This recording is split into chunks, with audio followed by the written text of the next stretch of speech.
Joining me live from Abuja is a former coach of the Super Eagles and former Secretary General of the Nigerian Football Association, Mr. Fanny Amun. Thanks a lot for joining us on the News at 10. Thank you so much. Yeah, it appears that the prediction of Achilles the cat was right and Russia won. Are you impressed by the performance of the hosts from the game today and then the opening ceremony? Yeah, first and foremost, two games are meant to be played in the opening ceremony, which was played. Some of us who have preempted the result of today, so it could go either way. But the issue is to ask how far they may be able to go in the championship. It was a good game, 5-0 in an opening World Cup ceremony. Well, it's good for the host team, at least to keep the hope alive for others to continue. Do you think predictions would be the way to go in this World Cup? I mean, I heard what you said about the preempting the result there, but some people didn't see Russia's performance coming. Do you think predictions, even where we are concerned, would be the way to go? I'm not used to say, I don't talk about prediction, but when you have the history of teams like Russia and Saudi Arabia coming to the football circuit, then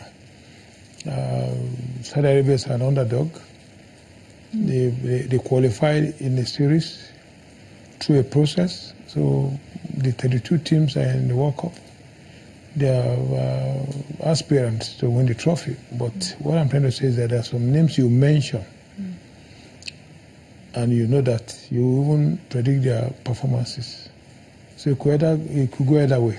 And I was looking out to see if the video assistant referees would feature in the game. I don't think they were called in the opening one with Russia and Saudi Arabia. What's your take on that? Do you think it will slow down match play, as people have said?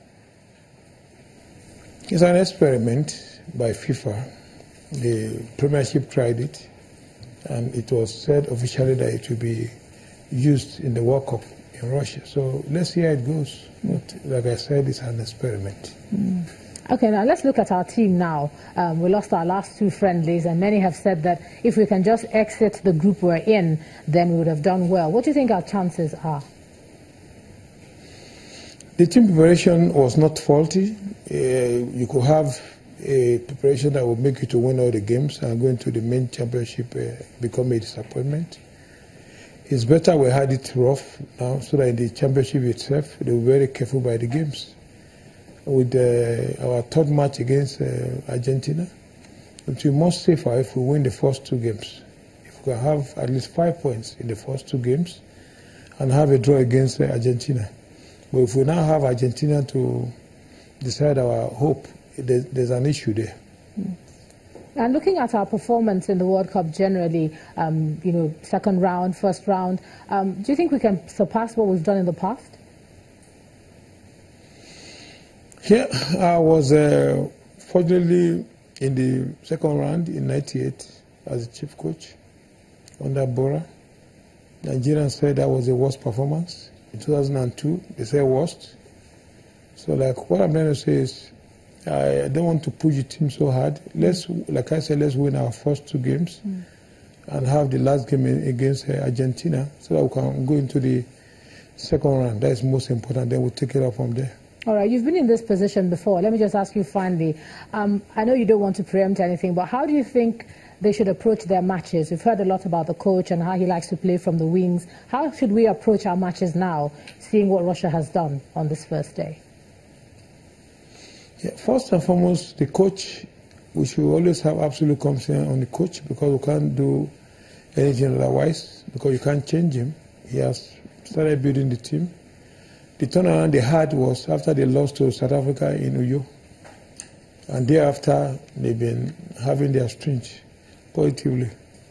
But however, I always tell those that like to know, and the acclaimed bookmakers who said they're going to win the World Cup, I said, look, I have seen that team as a very young team, very enterprising. People are willing to play. And we should just have a solid preparation for 2022 World Cup finals. That is a realistic word to be used, but I'm not a soccer fan. Those who like to lick the boots of those who are in charge, I'm not. I have said we have a very solid useful team. So that ahead of 2022, we could have at least 9 of those players that will perform wonders in Qatar. Because if you watch the past teams and teams who are doing very well, they prepare their teams ahead, like 4 World Cup ahead or 3 World Cup ahead, with an average age of about 19 to 22. When they are playing the finals, after 3 consecutive times, they will be approaching between 28 and 32, and they perform very wonderfully well with some youthful players to reinforce the team. So our focus will be to have a solid team, a foundation that will play 2022 World Cup finals. That's my own stake. All right, former Secretary General of the Nigeria Football Association, Mr. Fanny Amun, thank you for joining us on the News at 10 tonight.